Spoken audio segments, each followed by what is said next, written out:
Welcome to the Global English Academy SL YouTube channel. You are here with Evening English News presented by Pumi Vidarshana.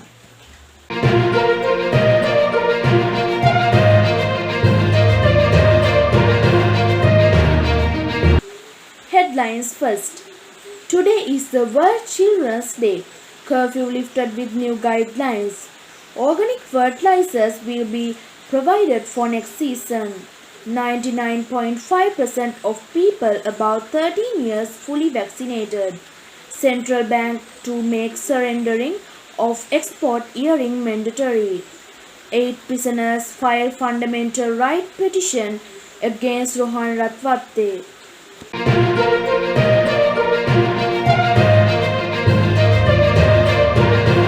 News in detail.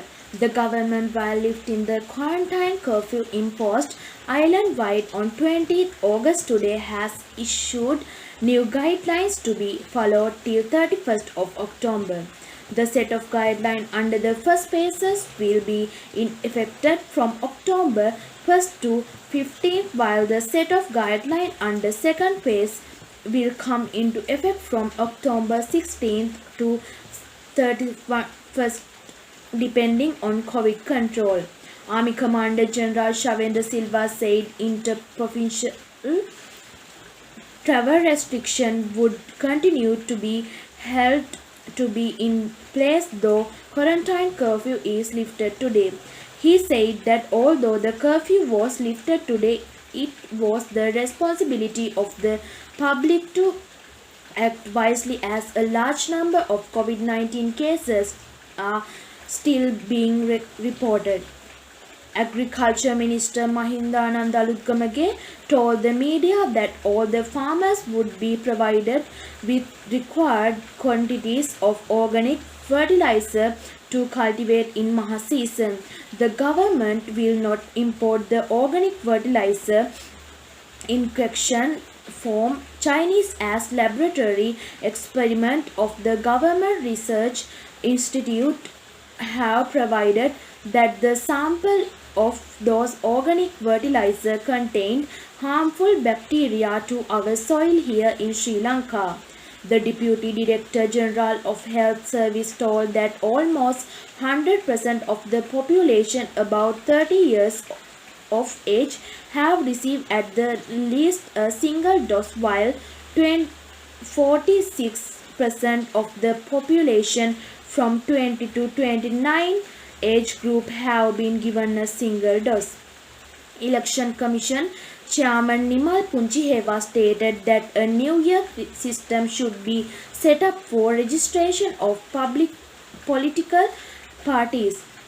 The chairman told the Committee of Parliament to identify appropriate reforms of the election laws and the electoral system and to recommend necessary amendment that some political parties are limited to one district. He also said that at present there are problems in the party registration. He suggested to the committee that political parties should be classified as nationally recognized political parties and regional parties, and that a system should be established to register them. The lack of sufficient US dollars had affected Sri Lanka external trading. The central bank believes such regulations for surrendering export revenue will enable it to require US dollars sufficient to tide over current difficulties. The Central Bank in February this year released a new Gazette notification calling for exporters to immediately convert 25% of foreign exchange proceeds. However, new regulations will envisage varying percentage for different sectors of export earning. The roadmap will include the host of measures related to the macroeconomic fundamental of the country. More Traffic Department recommends services provided by Nara Hainpeter and Vedahara officers today under the strict adherence to health guidelines as directed by the health authorities. The services at Nara Hainpeter and Vedahara office were temporarily halted from August V16 due to the rapid spread of the COVID-19 pandemic. 8 prisoners detained under the Prevention of Terrorism Act at the Anuradhapura prison yesterday filed fundamental rights petition in the Supreme Court against the alleged criminal conduct on the part of State Minister Lahan Ratwatte.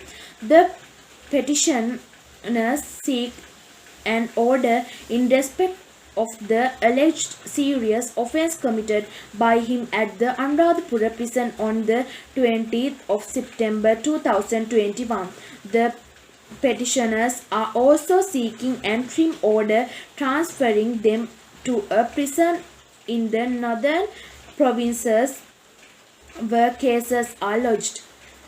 Noticeable decline in infections and spread of COVID cases. The department head of the Community Medicine of the Colombo University, Professor Manuj Veerasinghe, said that at least for COVID patients, 60% of the houses which registered for home management system by 30th August, and that it has now reduced to 45%.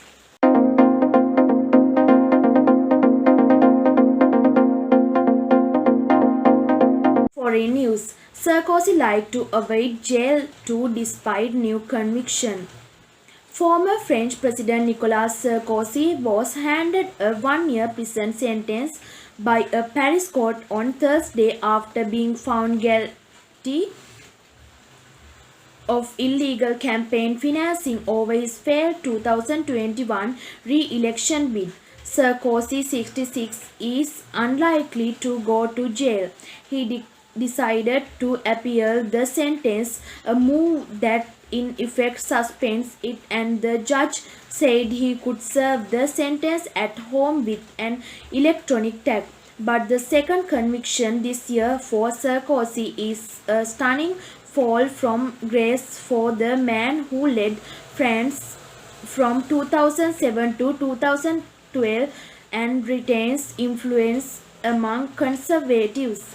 The two convictions could force Sarkozy to play a more discreet role in next year's president election. He had not planned to be a candidate, but as a popular figure on the right, he would be expected to support his party's candidates.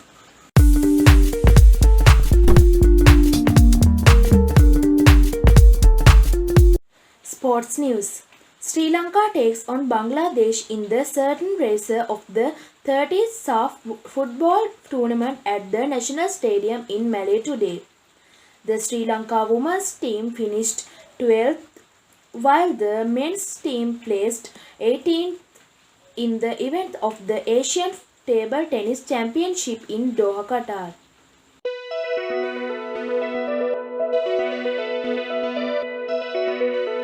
Weather forecast. The Department of Meteorology says there is a possibility to develop a low-level atmospheric disturbance to the southeast of Sri Lanka within the coming days, further enhancing showery condition. Showers will continue Sabaragamuwa central and northwestern and in the Galle and Mathura district. This is the end of the news today. Thank you for being with us. Hope to see you next day. Subscribe our channel to get English news daily. Good night.